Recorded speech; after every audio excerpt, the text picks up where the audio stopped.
It's a script-led thing, and obviously the action for the scene. And then it's to do with the look of the world they're in and where they live, the kind of food they'd have, the money they have, the facilities. Most of it is prop food, so it might be real food, but it's then being glazed and varnished, so it can sit on the table for an amount of time without sort of perishing. We have the edible food for the repeat for the people to actually be eating meat or bread, but it's nice to get big sculptural shapes and pieces, and you can actually treat it just like a prop.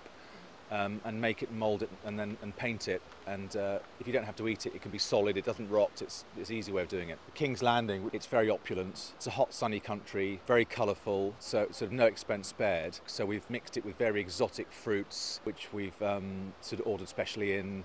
Added a lot more colour to food, and mixed up things like couscouses with coloured berries, and still meat and fish. And just really heighten the colours. Put a lot of food colouring in some of the breads and saffrons and reds, a lot of pinks, and just made it as colourful as possible to look like it's very, very exotic, opulent, no expense spared food, which is more the Mediterranean, sunny sort of produce you'd expect. So Winterfell is far more basic. They haven't got the money, and the produce is different. They're further north, so it's a lot of meat basically, and some, we've got some colours into the root vegetables and things like that. A little bit of fruit, but less. I mean, the fruit's a big kind of King's Landing thing, but up there, it's quite bleak. It's permanent winter, so it's more root vegetables and meat. So the idea for Castle Black is that they're very poor. It's the cheapest cuts of rancid meat you can imagine, made into a very basic stew. And meat stew can look sort of appetizing. It's dark brown and got a nice rich gravy. So we went with a grey, slimy, chewy look.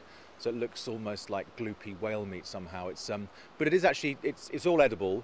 But again, with flour and food colouring to get the blacks and the greys in there. And we tried all sorts of gristly bits and pieces without making it too revolting for the actors. So it looks foul, but actually it tastes like normal meat stew, but it looks disgusting. It looks like you wouldn't want to touch it. They slaughter animals, chop it up for the stew. So we had a few fiberglass pigs, but most of it's fresh in there, which adds a bit of sort of reality to the set.